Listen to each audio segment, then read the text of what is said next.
Hello everyone, তোমাদের এ to Z sports ভয়েসের আরো একটা নতুন ভিডিওতে স্বাগতম।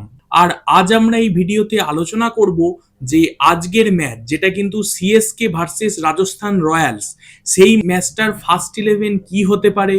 এছাড়াও দুই দলের যে প্রতিদ্বন্দ্বিতা, সেটা কিন্তু সিএসকে রবীন্দ্র জাদেজা সে যখন রাজস্থান রয়্যালসে ট্রেড হয়েছে, এবং তার সাথে সাথে কিন্তু ট্রেড হয়েছে স্যাম কারানো, যদিও সে চোটের কারণে ছিটকে গেছে, সেটা আলাদা ব্যাপার। এবং রাজস্থান রয়্যালস থেকে সঞ্জু স্যামসাং সে কিন্তু সিএসকে তে ট্রেড হয়েছে আইপিএল এর আগেই। তো সেই কারণে কিন্তু এই প্রতিদ্বন্দ্বিতাটা আরো কিন্তু টপ লেভেলে পৌঁছে গেছে। তো চলো আজকের ম্যাচটা কেমন হতে পারে, কিরাম ফার্স্ট ইলেভেন দুই দল নামাতে পারে, সেই নিয়ে আলোচনা করব। তার আগে তোমরা যদি চ্যানেলে প্রথম এসে থাকো তাহলে কিন্তু সাবস্ক্রাইব করে বেল আইকনটাকে বাজিয়ে দাও ফুটবল এবং ক্রিকেট সংক্রান্ত যাবতীয় আপডেট পাওয়ার জন্য। আর ডেইলি আপডেটেড থাকার জন্য আমাদের আদার social media ID Facebook, Insta এগুলোকে ফলো করে রাখতে পারো। নাও কাম টু দ্য পয়েন্ট। দেখো, প্রথমেই যদি এই ম্যাচের কথায় আসি, যেমনটা বললাম এই দুই দলের মধ্যে যে প্রতিদ্বন্দ্বিতা সেটা কিন্তু টপ লেভেলে পৌঁছে গেছে, কারণ দুই প্লেয়ারের ট্রেড। তবে দুই দলের ফার্স্ট ইলেভেনের কথায় যদি আসি, তাহলে দেখো সিএসকে তারা কিন্তু এই ম্যাচে এম এস ধোনি তাকে কিন্তু পাচ্ছে না, সে সম্ভবত 3-4টে ম্যাচ মিস করবে। তার সাথে সাথে কিন্তু মিস করবে ডেওয়াল্ড ব্রেভিসকেও, কারণ সেও কিন্তু প্রথম 3-4টে ম্যাচ সম্ভবত খেলতে পারবে না। তো যে ফার্স্ট ইলেভেনটা আমি বলবো সেখানে কিন্তু এই দুজনকে ব্যতি রেখেই বলবো। তো চলো, ওপেন করবে ক্যাপ্টেন ঋতুরাজ গাইকোয়াড়, তার সাথে কিন্তু ওপেন করবে সঞ্জু স্যামসাং, যে কিন্তু রাজস্থান রয়্যালস থেকে সদ্য ট্রেড হয়ে সিএসকে তে এসছে, এবং সে কিন্তু উইকেট কিপিংও করবে। 3 নম্বরে খেলবে আয়ুষ মাত্রে, ইয়ং ট্যালেন্ট। 4 নম্বরে খেলবে সরফরাজ খান অর উর্ভিল প্যাটেল। 5 নম্বরে খেলবে শিবম দুবে। 6 নম্বরে কার্তিক শর্মা। 7 নম্বরে প্রশান্ত বীর।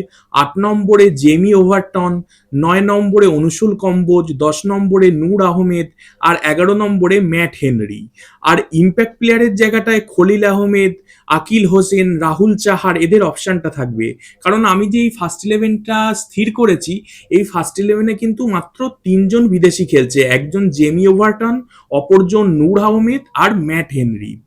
এই ফার্স্ট লাইন আপটাই যদি নামে, সেক্ষেত্রে কিন্তু 5টা বোলিং অপশন থাকতে পারে, যদি আমরা অবশ্যই খলিল আহমেদকে ইন্ট্রোডিউস করে দিই কাউকে চেঞ্জ করে ইম্প্যাক্ট প্লেয়ার হিসেবে আর কি।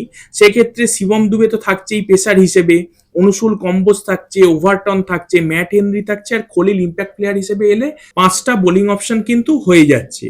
আর দুখানা স্পিন অপশন কিন্তু এখানে থাকছে, একটা হচ্ছে প্রশান্ত বীর আর অপরজন হচ্ছে নূর আহমেদ।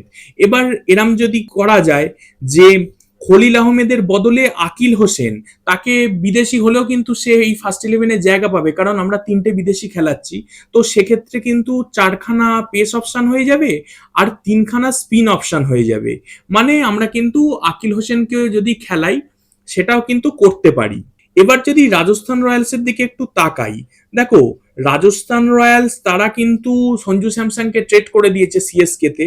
তাদের ওপেনিং জুটির দিকে যদি কথা বলি, তাহলে জয়সওয়ালের সাথে ওপেন করবে বৈভব সূর্যবংশী, যে কিন্তু ইয়ং সেন্সেশন। 3 নম্বরে থাকবে ধ্রুব জুরেল, যে উইকেট কিপিং করবে। 4 নম্বরে খেলবে ক্যাপ্টেন রিয়ান পারাগ। আর 5 নম্বরে হেটমায়ার। 6 নম্বরে ডোনেভান ফেরেইরা। 7 নম্বরে রবীন্দ্র জাদেজা। 8 নম্বরে আর্চার। 9 নম্বরে অ্যাডাম মিলনে অর নান্দ্রে বার্গার। 10 নম্বরে রবি বিষ্ণই। আর 11 নম্বরে সন্দীপ শর্মা। ইম্প্যাক্ট প্লেয়ার হিসেবে থাকবে তুষার দেশপান্ডে অর সুশান্ত মিশ্রার মতন অপশন।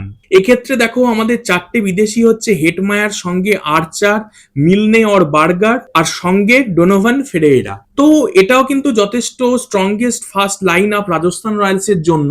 তবে এই দুই ক্ষেত্রেই, মানে সিএসকে এর কথাও বলছি, রাজস্থান রয়্যালস এর কথাও বলছি, দুই দলেরই কিন্তু ডেথ বোলিং নিয়ে একটা সমস্যা থাকবেই।